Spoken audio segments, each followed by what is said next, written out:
A family of 4 was standing on my porch with suitcases when I got home from work. The dad held up his phone. "We're the Hendersons. We booked your place for the week. This is my house. I live here." The mom looked confused. "We rented it on Airbnb, $700 for 5 nights. The dad showed me his phone, photos of my living room, my kitchen, my bedroom, 47 5-star reviews, 8 months of bookings. Someone had been renting out my house while I worked 12-hour shifts at the hospital. My chest tightened, my hands started shaking.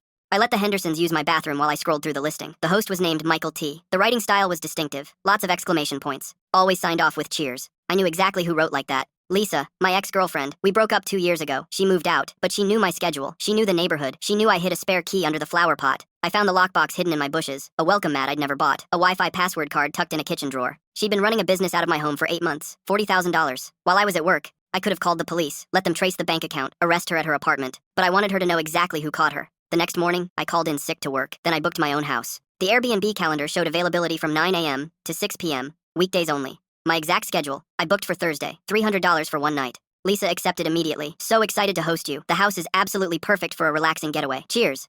Thursday morning, I parked around the corner and waited. At 8:45, a car pulled into my driveway. Blonde woman, mid-30s, carrying fresh towels and cleaning supplies. "Lisa."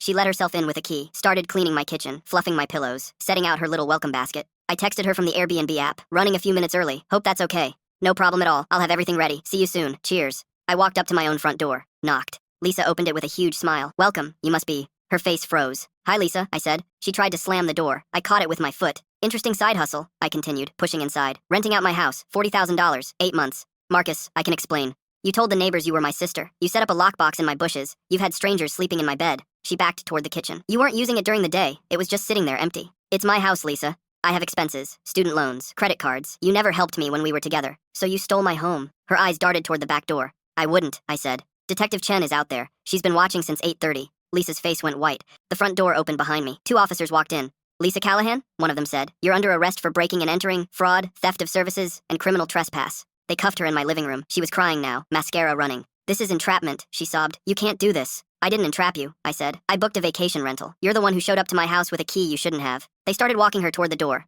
"Wait," I said. Lisa turned, desperate hope in her eyes. I picked up her little welcome basket, chocolates, a bottle of wine, a card that said, "Make yourself at home." "Cute touch," I said. "I especially like the fresh towels." Her face crumpled. "You know what the worst part is, Lisa? The neighbors thought I knew about this. Mrs. Yamamoto was helping you. She thought she was doing me a favor." "Marcus, please." 47 bookings, 47 counts. I set the basket down on my counter, one for each family you brought into my home. The officers pushed her through the door. Detective Chen walked over. That was satisfying to watch. I looked around my living room, the pillows Lisa had just fluffed, the welcome mat by the door, the lockbox key still sitting on my kitchen counter. "She made $40,000, I said. "I'm keeping the wine." Chen almost smiled. I opened the bottle and poured myself a glass. Finally, a guest in my own house.